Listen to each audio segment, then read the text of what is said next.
하나님께서 우리에게 주시는 말씀은 고린도전서 9장 19절에서 23절의 말씀입니다. 제가 보는 성경으로 신약 272쪽입니다.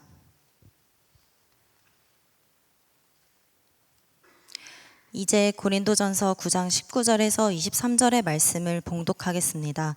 다 함께 일어나셔서 하나님의 말씀을 경청하시기 바랍니다. 내가 모든 사람에게서 자유로우나 스스로 모든 사람에게 종이 된 것은 더 많은 사람을 얻고자 함이라. 유대인들에게 내가 유대인과 같이 된 것은 유대인들을 얻고자 함이요, 율법 아래에 있는 자들에게는 내가 율법 아래에 있지 아니하나 율법 아래에 있는 자와 같이 된 것은 율법 아래에 있는 자들을 얻고자 함이요, 율법 없는 자에게는 내가 하나님께는 율법 없는 자가 아니요 도리어 그리스도의 율법 아래에 있는 자이나 율법 없는 자와 같이 된 것은 율법 없는 자들을 얻고자 함이라. 약한 자에게 내가 약한 자와 같이 된 것은 약한 자들을 얻고자 함이요, 내가 여러 사람에게 여러 모습이 된 것은 아무쪼록 몇 사람이라도 구원하고자 함이니 내가 복음을 위하여 모든 것을 행함은 복음에 참여하고자 함이라. 아멘. 오늘날 유튜브에 올라온 한 영상을 제가 우연히 보게 되었는데요. 그 유튜브 영상이 저의 마음에 큰 울림을 주었습니다. 모니터 스피커 소리 조금만 조정 좀 부탁드리겠습니다. 그 영상을 제가 좀 보여드리기보다는 그 영상의 내용을 제가 설명해 드리는 것으로 대신 하고자 합니다. 어느 날 예측하지 못한 어떤 사고가 있게 되어서 브레이크가 고장난 열차가 수많은 승객을 태운 채로 이렇게 빠르게 질주하고 있었습니다. 숙련된 열차의 기관사는 속도를 줄이고자 온갖 노력을 다 해봤지만 소용이 없었습니다. 만약 이 상태로 흘러가게 되면 열차 안에 타고 있는 수많은 승객들의 생명이 위험에 빠질 수 없는 그런 상황이 영상 안에서 연출되고 있었습니다. 그런데 불행 중에 다행인 것은 브레이크가 고장나 질주하고 있는 이 열차를 발견한 사람이 있었는데요. 그 사람은 바로 선로를 수리하고 있었던 한 철도의 직원이었습니다. 너무나 다행스럽게 그 철도 직원이 즉각적인 어떤 반응을 하게 되면 선로의 방향을 선회하도록 조종할 수 있어서 큰 사고가 일어나지 않도록 방지할 수 있는 어떤 선택을 할 수가 있었습니다. 그래서 서둘러 그 선로를 바꾸고자 했는데 영상 속에 있는 그 사람은 선로를 쉽게 바꾸지 못하고 주저하고 고민하고 있었습니다. 이유는 바꾸게 된 선로 위에 이 상황을 인지하지 못한 자신의 동료들이 선로를 수리하는 그 자리 가운데 있었기 때문입니다. 선로를 옮기게 되어서 열차의 방향을 옮기게 되면 수많은 승객을 구할 수는 있을지 모르겠지만 그 선로 위에서 이 상황을 인지하지 못했던 자신의 동료들에게는 너무나 큰 사고가 예견될 수 있었기 때문에 이 사람은 주저하고 고민했습니다. 다급하게 동료들을 향하여서 기차가 오고 있으니 서둘러 피하라고 아무리 소리를 치며 외쳐도 소리가 닿지 않았습니다. 시간이 조금 흘러가면 갈수록 열차는 더 가까이 다가오고 있고 이 사람은 선택해야만 했습니다. 결론부터 좀 말씀드리자면 이 사람은 많은 승객을 살리기 위해서 선로를 바꾸는 선택을 하게 됩니다. 그리고 이 열차는 물론 큰 사고를 예방하긴 하였지만 자신의 동료들이 선로를 수리하고 있는, 인지하지 못하는 상태에서 선로를 수리하는 곳으로 향하게 되었고 자신의 동료들은 큰 사고를 안타깝게도 당하게 되었습니다. 사람의 생명을 구하기 위해서 선택의 기로에 선 한 사람의 고민, 그리고 그가 선택한 것으로 말미암아 주어지게 된 이 대가 지불과 그 결과 앞에서 고통스럽게 울부짖는 이 한 사람의 모습이 저에겐 참 많은 생각을 하게 하였습니다. 수많은 사람을 구하기 위해 힘겨운 한 가지의 선택을 해야만 했고 그 선택으로 말미암아 자신의 동료가 희생되는 큰 아픔을 마주한 사람의 깊은 절규가 담겨져 있는 그 영상은 저의 마음에 큰 울림을 주었습니다. 일반적으로 우리는 이렇게 생각할 수가 있을 겁니다. 그의 선택은 어쩔 수 없는 최선이지 않았을까? 자신의 동료가 희생된 것은 어떤 것으로도 설명할 수 없는 비극적인 아픔인 것은 분명하지만 그의 선택은 그 상황에서만큼은 그가 할 수 있는 최선이었다, 그렇게 생각할 수 있을 겁니다. 불가피하게 자신의 동료 소수 몇 사람이 안타깝게 희생되긴 했지만 다수의 승객을 살릴 수 있었기 때문에 다수의 생명을 구하는 그 힘겨운 선택을 감당했던 그의 행동에 대해서 최소한 도덕적이며 윤리적인 정당성은 있는 것이다, 그의 행동에는 정의로움의 어떤 한 형태가 있다라고 평가해 볼 수도 있을 것입니다. 아마도 이러한 견해에 많은 분들이 동의하지 않을까, 그런 생각들을 합니다.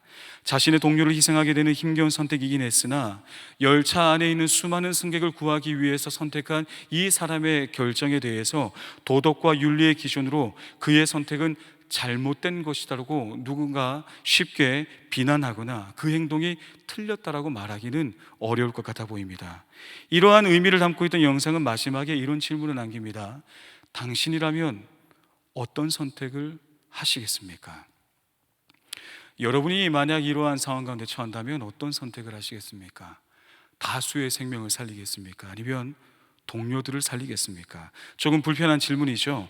이와 같은 상황 가운데 우리가 놓여 있다면 분명 많은 사람들은 다수의 생명을 살리는 쪽으로 마음이 기울지 않을까, 그런 생각을 조심스럽게 합니다. 그런데 여기에 한 가지의 변수가 추가된다면 선뜻 대답하기는 어렵지 않을까요? 만약 희생되는 소수로 인해서 다수의 생명을 살리는 일이, 이것을 선택하는 것이 적어도 윤리적이며 정의의 관점에서 옳은 것이다 할 수 있을지 모르겠지만, 그 소수가 만약 내가 사랑하는 가족이거나 나와 100년 가약을 준비하고 있는 연인이라고 한다면 여러분은 어떤 선택을 하겠습니까? 불편한 질문입니다. 저에게도 가족이 있습니다. 잘 아시겠지만 저를 닮아 너무 잘생긴 아들 둘을 저는 키우고 있습니다. 못 믿나 봐요. 참 잘생겼습니다. 생각해 봤어요. 만약 나의 두 아들들이, 물론 그래서는 안 되겠지만 그 철도에서 천진난만하게 뛰어놀고 있고 제가 사랑하는 아내가 그곳 가운데 서 있다라고 한다면 나는 과연 다수를 살리는 선택을 하고 내 가족을 희생할 수 있을까? 이러한 고민들을 이렇게 저렇게 해보다가 고민하기를 그만뒀습니다. 왜냐하면 이 고민의 결론을 마주할 자신이 없었기 때문입니다. 그런 상황에 이러한 것이 있을 것이라는 것을 생각하는 것만으로도 제 마음에 이런저런 선택을 하였고 그 선택의 결과가 이렇게 된다는 것을 생각만 한 것만으로도 너무나 고통스럽고 그 결과에 대해서 마주할 용기가 없었기 때문에 저는 이 생각하기를 그만두었습니다. 그러면서 이런 생각을 하게 되었습니다. 그래, 내 안에도 이중성이 있구나. 나와 상관없는 소수의 사람들이 희생되는 것 앞에서는 비극이긴 하지만 다수의 사람의 생명을 구원하는 것이 그래도 나름 도덕적이며 윤리적이고 정의로운 일이다, 그렇게 생각할 수 있었는데, 소수에 희생되는 사람이 나의 사랑하는 아들이고 나의 아내가 된다라고 한다면 어쩌면 나는 다수를 희생하는 선택을 할 수도 있겠다라는 생각을 나의 마음속에서 품게 되었던 것 같습니다. 아무리 다수의 사람들이 중요하다 할지라도 그 소수가 나에게 의미가 있는 가족일 때 그 가족을 조금 더 위할 수 있는 남명의 남편이자 아버지가 또한 되는구나 라는 생각을 하게 되었습니다. 이것이 정의란 무엇인가의 저자 마이클 샌델이 그의 저서에서 사회적으로 합의된 정의관 혹은 나 스스로가 가지고 있는 정의의 기준에 대한 양면적 특성이 있다는 것을 보여준 트롤리 딜레마의 내용이기도 합니다. 정의란 무엇인가라는 책을 혹시 읽어보셨습니까? 워낙에 유명한 책이어서 읽어본 청년들이 있을 것 같은데요. 안 읽어봤어요? 혹시 안 읽어봤다면 한 번쯤 읽어보시기를 권합니다. 참 좋은 책입니다. 이런 가치와 선택의 이중성과 양면성, 어디에서 이런 차이가 발생하는 걸까요? 무엇 때문에 이런 선택의 차이와 결과를 바라보는 입장에 차이가 있게 되는 걸까요? 나와 상관없는 자들의 소수의 희생, 그리고 나와 너무나도 밀접하게 관련된 소수의 희생에 대해서 조금은 다른 도덕적인 판단, 윤리적인 기준, 정의에 대한 고민과 생각이 달라질 수도 있다라고 하는 것의 이유는 무엇입니까? 그것은 바로 아무리 동일한 상황이라 할지라도 그 상황 가운데 부여된 가치가 다르기 때문입니다. 나와 상관없는 사람의 소수에 대한 가치와 나와 밀접한 관련이 있는 사람의 소수에 대한 부여하는 가치가 다르기 때문에 선택의 차이가 있고 결과를 바라보는 평가에 차이가 있는 것입니다. 조금 불편한 질문을 통해서 우리가 확인하는 것은 사람은 저마다 자신 각자가 부여한 가치에 따라서 동일한 상황에서도 때로는 다른 선택을 할 수가 있다는 것을 우리는 확인합니다. 그렇기 때문에 내가 무엇을 가치 있게 여기고 있는가를 점검하며 내가 무엇을 가치 있게 여기며 살아가고 있는가를 점검하는 것은 내 인생의 결정과 내 인생의 방향과 내 삶의 부분적인 선택을 점검하는 것과 동일한 의미를 갖고 있습니다. 그래서 여러분에게 묻습니다. 여러분에게 소중한 가치는 무엇입니까? 여러분의 인생 가운데서 여러분의 삶의 자리에서 수많은 선택을 지금까지 해왔을 것인데 그 선택의 근저에 깔려있는 중요한 가치, 그것은 무엇입니까? 그것이 우리의 일상과 삶의 많은 것을 선택하게 하고 그 선택에 따라서 결과를 마주하며 살아가는 인생의 길이 바로 인과의 법칙입니다. 오늘 함께 본 본문의 말씀을 보게 되면 사도 바울은 자신의 삶의 자리에서 그가 살았던 로마의 시대의 사람들과 비교해 본다면 조금 이상한 선택을 하였다는 것을 확인할 수가 있습니다. 일반적으로 로마의 시대를 살아가는 사람들이 하는 선택이 아닌 것을 선택하였고 그 선택을 당당하게 고백하고 있는 것을 볼 수가 있습니다. 그렇다면 이런 독특한 표현, 독특한 선택을 했던 사도 바울의 삶의 자리를 우리가 함께 살펴볼 때에 언뜻 보기에는 그렇게 평가할 수 있습니다. 참 어리석은 사람이다, 속도 없는 사람이다, 임기응변을 통해서 살아남기에 급급한 모습으로 그렇게 그의 인생을 살아간 것이 아닌가라고 취급할 수 있을 정도의 선택과 결정이 그의 인생 가운데 담겨져 있다는 것을 알 수가 있습니다. 그의 선택의 내용이 이렇습니다. 오늘 본문의 말씀 19절을 보게 되면 나는 모든 사람에게 종이 되길 선택했다라고 고백하고 있습니다. 듣기 좋은 말의 종이 아니라 정말로 종과 같은 삶을 살기로 했다라는 것입니다. 20절에는 나는 율법 아래에 있는 자와 같은 삶을 선택했고 또 22절에는 정반대로 율법 없는 자와 같은 삶을 선택했다고 고백합니다. 22절을 보게 되면 약한 자들과 같은 삶, 약한 자들의 삶과 나는 별반 다를 것이 없는 그런 삶을 선택하며 살았다고 고백합니다. 결론적으로 사도 바울은 자신의 인생 가운데 여러 사람에게 여러 모습으로 살아가는 삶을 지금까지 선택하며 걸어왔습니다라고 우리에게 고백하고 있습니다. 이러한 바울의 선택을 들여다보면 지나칠 정도로 일관성이 없는 것은 아닌가, 그의 인생이 어떻게 이렇게 살아갈 수가 있는가, 더군다나 사도라고 하는 그 삶을 걸어가는 삶이 어떻게 이럴 수 있는가 우리는 질문할 수 있습니다. 율법 아래 있는 삶과 율법 없는 삶은 전혀 다른 것이에요.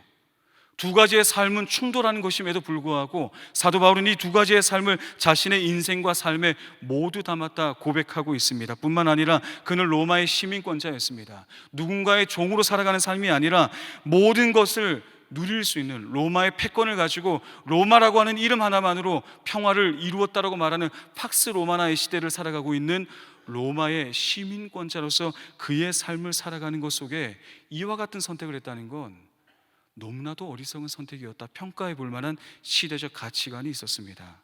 태생적 특권인 로마의 시민권자는 누구에게도 종속되지 않은 자유를 보장받았습니다. 어디든 내가 원하는 대로 갈 수 있었고 내가 뜻하는 바를 선택할 수 있었던 엄청난 자유와 특권을 로마의 세계 안에서 누리고 있던 자가 바로 사도 바울이었습니다.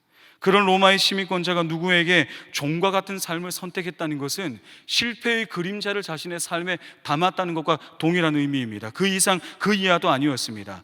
로마의 통치를 살아가는 모든 사람에게 로마의 시민권을 얻는 것이 인생의 가장 큰 목적이자 목표이며 내 삶이 안정권에 들어왔다고 말할 수 있는 최고의 권력의 자리 가운데 드는 것이 바로 로마의 시민권을 얻는 것이었습니다. 그런데 그는 이 특권을 버리면서 스스로가 종과 같은 삶을 선택하는 길을 걸어갔던 것입니다.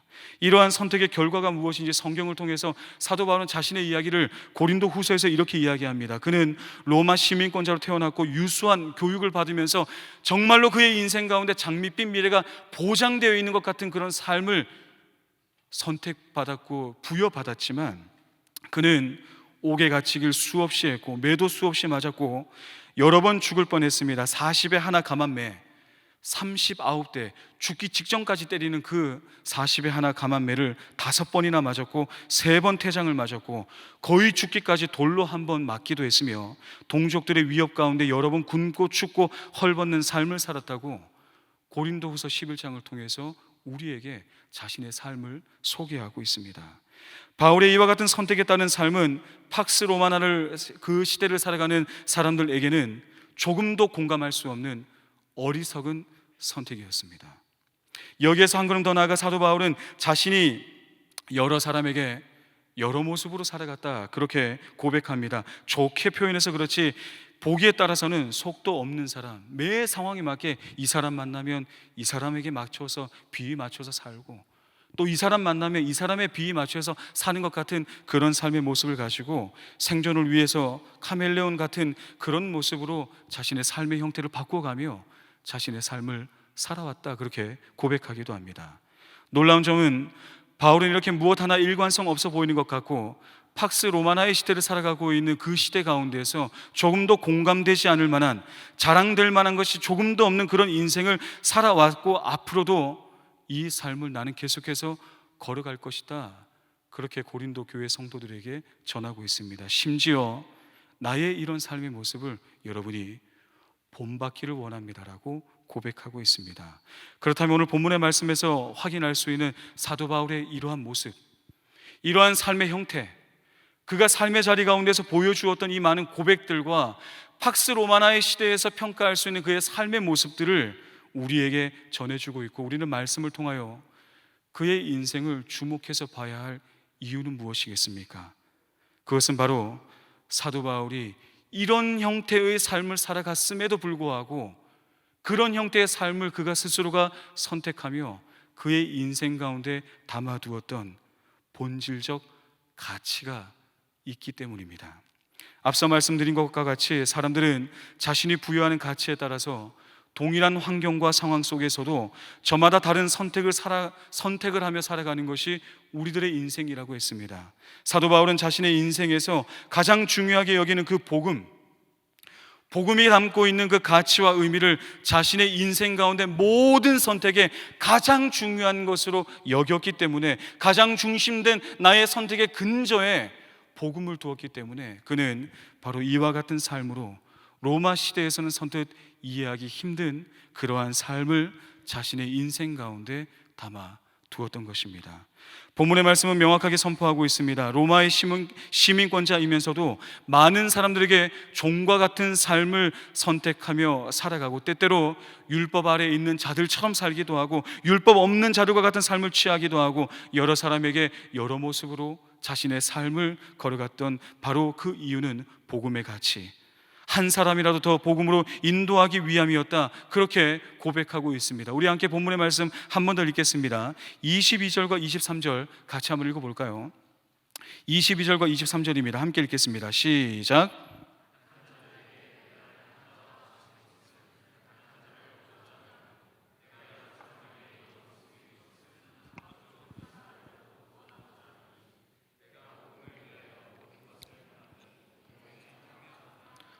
복음에 대한 가치를 모르는 자들에게는 사도 바울의 삶이 공감될 수가 없습니다. 공감되어서도 안 되고 그 삶은 어리석은 것이라고 평가할 만한 너무나 많은 것들이 있습니다. 그러나 그 복음 속에 담겨둔 하나님의 은혜의 사랑이 얼마나 큰 것인지를 아는 사람은 사도 바울이 이와 같은 삶을 걸어간 것에 대해서 사도 바울은 자신의 삶에 담아둔 그 모든 것이 얼마나 고귀한 헌신과 희생이었는지, 얼마나 높고 깊은 구별된 사랑의 실천이었는지, 복음을 전하기 위하여서 그가 선택한 그 모든 것들이 복음을 향한 얼마나 크고 놀라운 거룩한 갈망이었는지를 우리는 본문의 말씀을 통해서 읽어낼 수가 있습니다.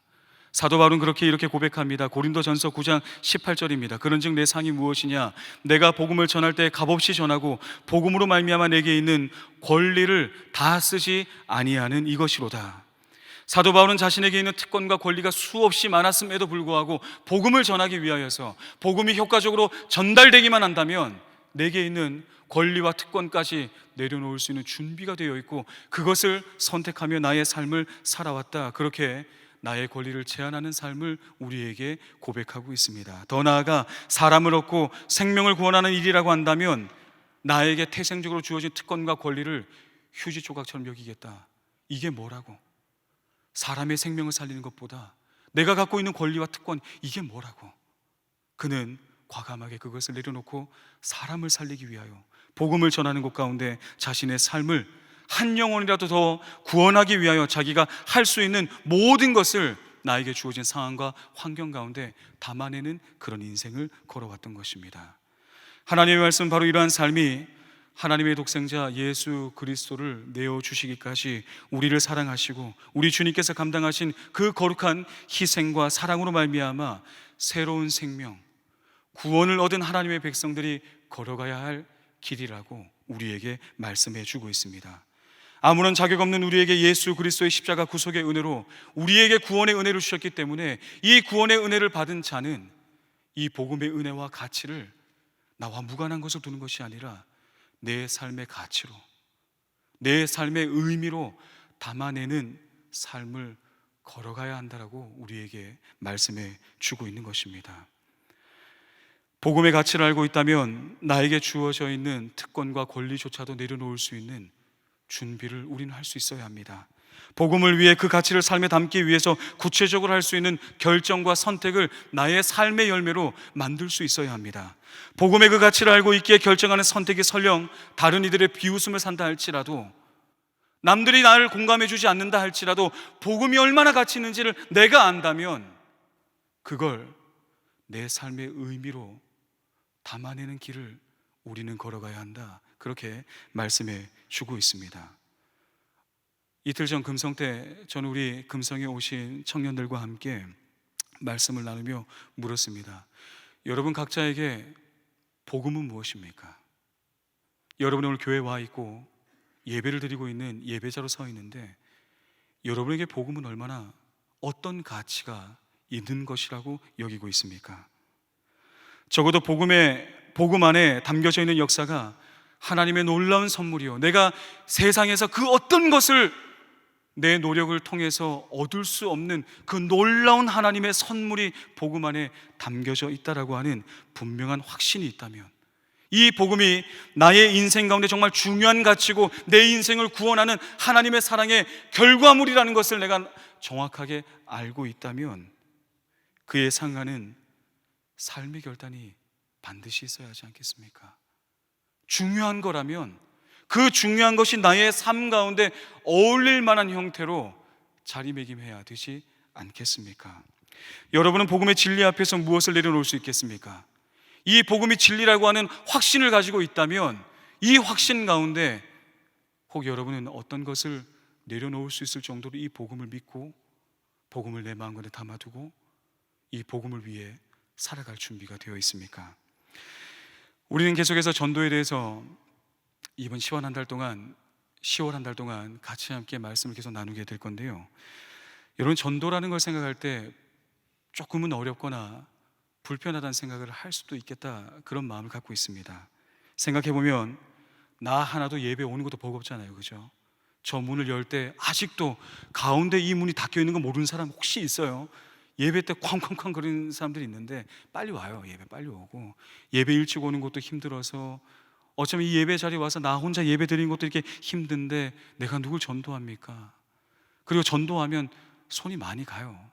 그렇지 않겠습니까? 예배 자리에서 얘가 예배 잘 드리고 있는지 궁금한 건 또 설명도 해줘야 되고, 나 혼자 막 그 감동 있게 주님께 나가기보다는 챙겨야 될 것도 많고 신경 써야 될 거 많은데 내가 그렇게 할까 말까, 그것보다는 나라도 그냥 예배 잘 드리는 게 낫지 않을까, 혹시라도 그런 마음들을 먹고 있는 청년들이 있습니까? 전도는 무슨 전도? 만약에 전도에 대해서 조금도 나의 마음 가운데 어떤 감동이 될 만한 단어로 다가오지 않는다면 여러분 혹시 내가 믿고 있는 복음의 가치가 그 정도여서는 아닐까요? 내가 믿고 있고 내가 신뢰하고 있고 내 인생을 걸고 신앙의 길에 들어서서 하나님의 뜻과 하나님의 은혜를 바라는 나의 인생의 삶의 자리 가운데 복음의 가치가 그 정도이기 때문에 혹시라도 머물러 있는 것은 아닐까요? 하나님의 사랑의 의미가 딱 그 정도로만 여기는 것으로 볼 수 있는 그런 일들이 있을까 봐 우리가 함께 훈련하는 것입니다. 우리가 전도에 힘쓰는 여러 가지 이유가 있습니다. 여러분, 우리 공동체 이름이 뭡니까? 윗이죠, 윗. 여러분, 이 공동체 지난주 헌신 예배 드릴 때 내가 정확하게 들었어요.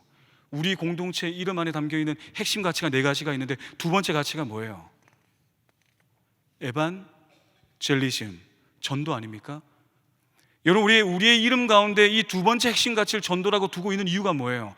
우리의 이름을 부를 때 전도라고 하는 이 핵심 가치가 너무나 중요하다는 것을 우리의 이름을 부를 때마다 상기하자는 것 아니겠습니까?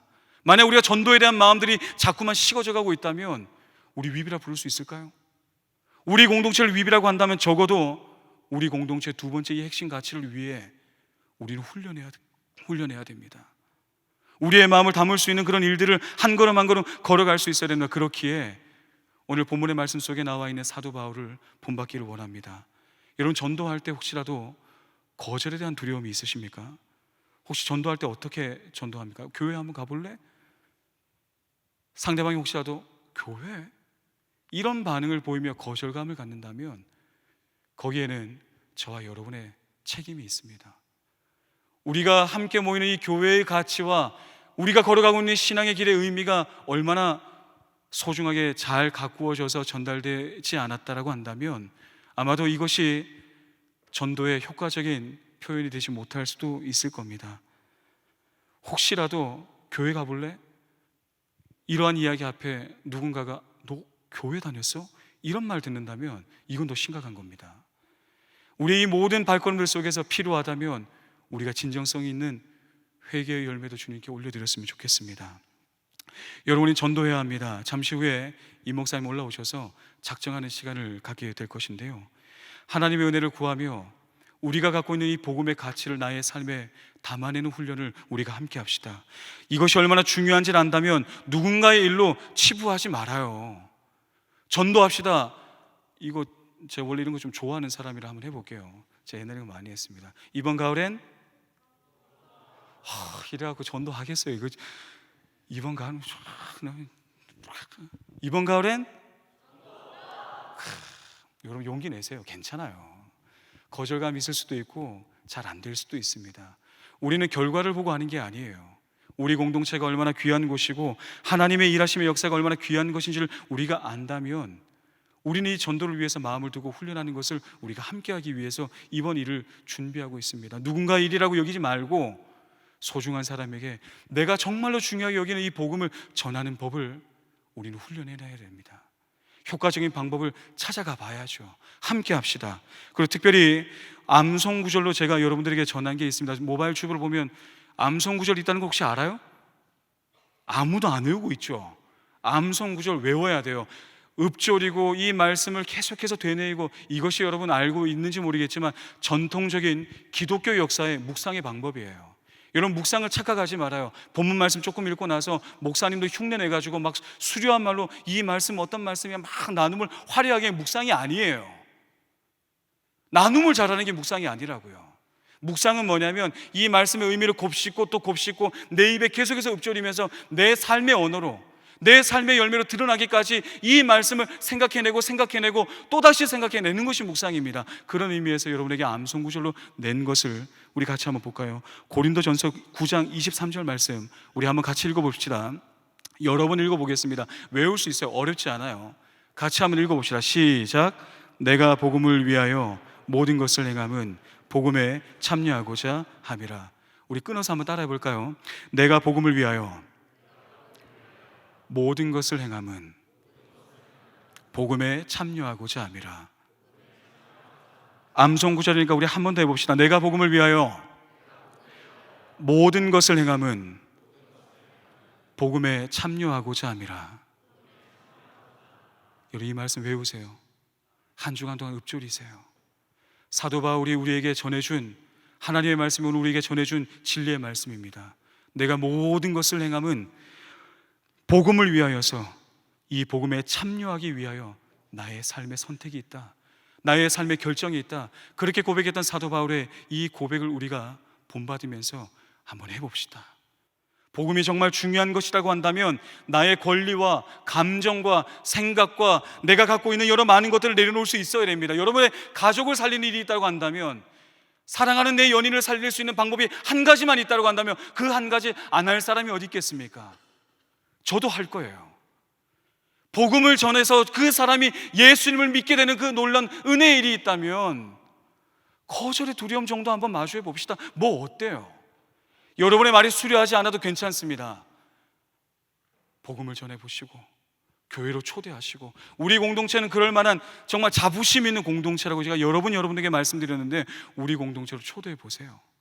어떤 특별한 게 준비되지 않다 하더라도 이번 일을 통하여, 아니 이번 일로 끝나는 것이 아니라 계속해서 우리의 인격을 담아 우리의 삶을 통하여 이 복음의 은혜와 가치를 아름답게 전하는 삶으로 우리는 반드시 이르러야 합니다. 이러한 가치 있는 일이기 때문에 때로는 시대 정신에 역행하는 것처럼 보이는 선택이 있다 할지라도 우리는 그것을 선택하며 걸어가야 합니다. 복음의 은혜를 알고 그 은혜를 전하기 위하여서 사도 바울을 본받아 겸손하게 나의 것을 내려놓고 담대하게 거절감을 마주하고 내 감정을 중요하게 여기기보다, 내가 불편한 그 많은 것들을 생각하기보다 한 생명을 구원하기 위하여서 이 복음의 가치가 나의 인생 가운데 얼마나 귀한지를 늘 되새기면서 복음을 전하고 주님의 사랑을 전하며, 그렇게 나의 인격이, 나의 언어가, 나의 표정이, 나의 선택이, 그리고 조금 조심스럽지만 여러분의 물질이 이 복음을 증거하는 곳에 소중한 통로가 되기를 간절히 바랍니다. 여러분 할 수 있습니다. 여러분 혼자는 하기 힘들기 때문에 우리가 함께하는 것입니다. 그리고 우리 공동체가 여러분을 돕겠습니다.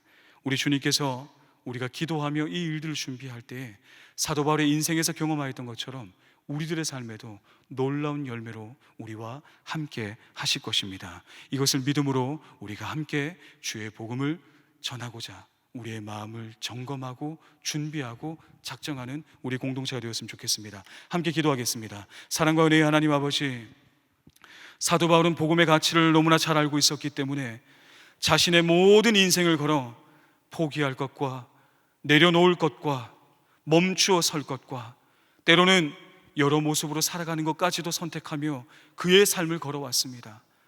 하나님, 우리에게 복음이 얼마나 귀한 것인지 우리 너무나 잘 알고 있습니다. 하나님, 그렇기에 삶의 열매로 이 복음의 가치를 드러내는 이 아름다운 훈련의 시간, 이 특별한 우리의 헌신의 시간에 우리의 마음을 담기를 간절히 소망합니다. 성령님, 이 시간 간과하옵기는 우리 청년들 각 사람의 머리 가운데 친히 안수하여 주시고 권능을 허락하여 주시고 입술에 권능을 주셔서 주님 바라옵기는 우리를 통하여 주의 복음이 증거되는 놀라운 역사를 이번 기회 가운데 허락하여 주시고, 하나님, 우리가 걷는 이 발걸음을 통하여 하나님의 살아계심과 예수 그리스도 십자가 복음의 가치가 얼마나 귀한 것인지를 드러내며 나타내는 곳 가운데 우리의 감정과 우리의 언어와 우리의 얼굴과 우리의 삶과 우리의 인격과 우리의 물질이 쓰임받을 수 있는 축복과 은혜를 허락하여 주시옵소서. 이 땅을 살아갈 때에 주님께서 우리에게 맡겨주신 것을 그냥 흘려보내는 것이 아니라 가치 있고 소중한 것이라고 여기며 이것을 증거하는 곳 가운데 우리의 삶을, 연약한 우리의 발걸음이라 할지라도 믿음으로 걸어갈 수 있는 우리 모든 청년 공동체가 될 수 있도록 주님께서 친히 함께하여 주시옵소서. 주님께서 그렇게 크신 은혜로 우리와 함께 하실 것을 믿사오며 예수님의 이름으로 기도드리옵나이다. 아멘.